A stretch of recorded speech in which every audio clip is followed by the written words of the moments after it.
네, 이번 선거에 드러난 민심, 한마디로 요약하면 견제와 균형입니다. 보수와 진보, 현직과 초선이 절묘한 균형을 이루면서 변화와 안정을 동시에 선택한 건데요.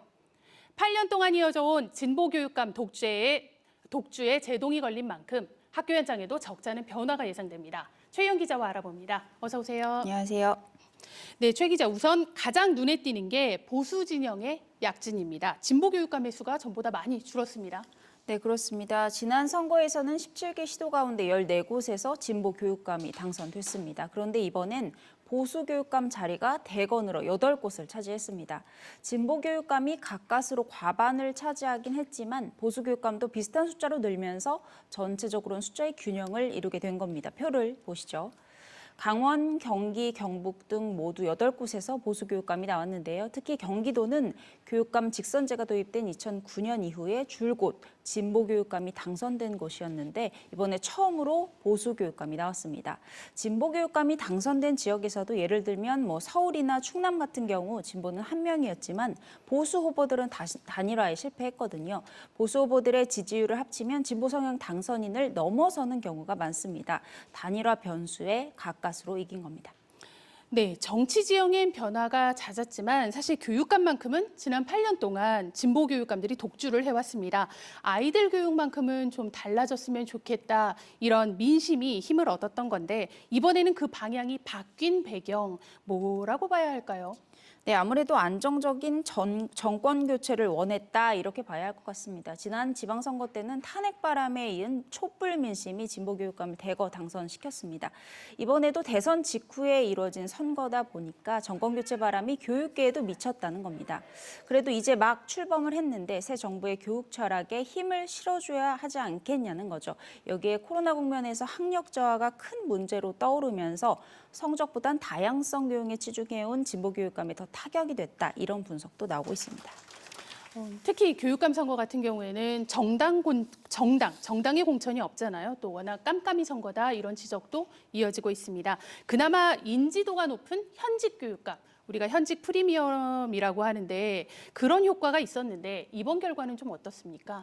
이번에 출마했던 현직 교육감은 모두 13명이었습니다. 3선 제한에 걸려 나오지 못하는 후보들을 제외하곤 대부분 다시 출마를 하게 된 건데요. 교육감 선거는 상대적으로 관심도가 낮아서 현직이 유리했던 게 사실입니다. 이번에도 13명 가운데 9명이 다시 당선인 명단에 이름을 올렸습니다. 이렇게 두 번째 교육감직을 탈환한 지역은 인천, 대구, 경북, 울산 총 4곳이고요. 3선까지 수성한 지역도 대전, 충남, 서울, 경남, 세종 등 모두 5곳에 이릅니다. 그러면 역시 현직 프리미엄이 있다, 이렇게 봐도 되는 걸까요? 어느 정도는 그랬겠지만 100%라고 볼 수는 없습니다. 현직이 출마한 부산, 제주, 충북, 전남에서 새로운 교육감을 선택한 건데요. 현직 12명이 출마해서 모두 당선됐던 4년 전에 비하면 상황이 달라진 겁니다. 이 가운데 전남을 제외한 3곳엔 보수 교육감이 당선됐습니다. 사교육비가 증가하고 교육 격차가 심화되면서 이 현직 교육감에 대한 일부 심판론이 작용했다, 이런 분석입니다. 충북이 대표적인 예인데요. 4년 전엔 전국에서 최고 지지율을 얻어 재선까지 한 김병우 후보가 3선에 도전을 했는데 충북 지역의 학력이 떨어졌다, 이런 비판에 시달리면서 선거 막판 지지율이 추락했고요. 결국 대학 총장 출신인 초선의 윤건영 후보에게 교육감 자리를 내줬습니다.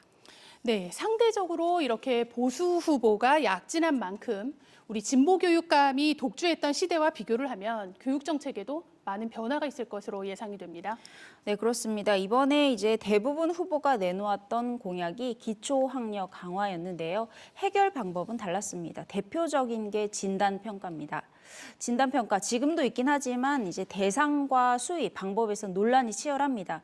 진보 교육감들은 일제고사로 치러지는 진단평가가 서열화를 부추긴다, 이래서 줄곧 반대 입장을 표명해왔는데요. 보수 교육감들은 대부분 최소한 지금 상황을 알기 위해서라도 모든 학생을 대상으로 진단평가를 해야 한다, 이렇게 맞서고 있습니다. 보수 교육감이 당선된 지역을 중심으로 진단평가가 어떤 방식으로든 확대될 것으로 보이고요. 또 혁신학교도 대변혁이 예고되었습니다. 대표적인 진보 교육감들이 진보 교육감들의 정책 중에 하나인데요. 경쟁을 좀 지향하고 토론하고 체험 중심의 수업을 중시하지만 학력 저하 논란이 꾸준히 따라다녔습니다. 이번에 경기교육감에 당선된 임태희 당선인은 혁신학교 신규 지정을 중단하고 기존 혁신학교는 재지정 평가를 진행하겠다 이렇게 말한 만큼 혁신학교 대변화는 피할 수 없을 것 같습니다. 또 보수 후보들이 이념 편향적이라고 지적하던 학생 인권 조례도 변화의 기로에 놓여 있습니다. 네, 지금 윤석열 정부가 자사고 특목고 유지를 검토하겠다 이런 입장인데요. 진보 교육감들과는 이 상황을 놓고 또 전면전이 예고된 상황이죠. 네, 그렇습니다. 이제 자사고 특목고 유지 여부도 다시 뜨거운 감자로 떠오를 전망입니다. 원래는 2025년에 일반고로 일괄 전환하기로 되어 있었죠. 그런데 윤석열 정부 인수위에서 이 방침을 전면 재검토하기로 했었습니다. 이번에 3선에 성공한 조희연 교육감은 서울 지역 자사고 재지정 철회를 직접 추진했던 인물입니다. 여기에 불복한 자사고들과 소송으로 맞붙기도 했는데요.